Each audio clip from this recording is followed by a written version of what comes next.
on the 24th of July 2017, 2 days before the National Assembly voted in favor of a not-too-young-to-run bill.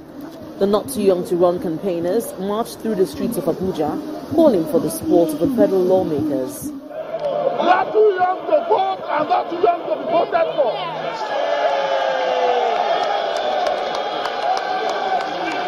The bill was eventually passed with an overwhelming yes from both the House of Representatives and the Senate. However, those supporting the proposed legislation still have a major hurdle to cross: the consent of at least 24 state houses of assembly before the bill can become law. At this press conference in Abuja, the not-too-young-to-run campaigners highlight their next step of action.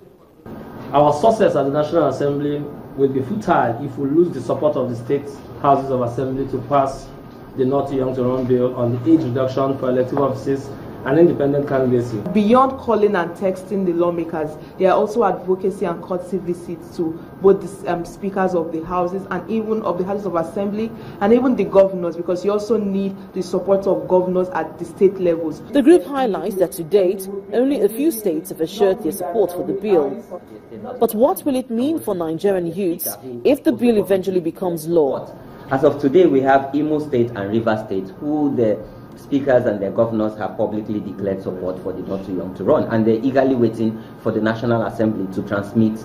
Over time, we've said that Nigeria history has been written by the outsiders, but today young people want to ensure that we redefine history and write that history in our own words. For us, we want to show our leaders and show the people that young people are not just ready, but they're eager to occupy public offices come 2019. If the not-too-young-to-run bill is eventually signed into law, a 35-year-old can run for presidency, a 30-year-old for governor, while a 25-year-old can contest as a federal or state lawmaker.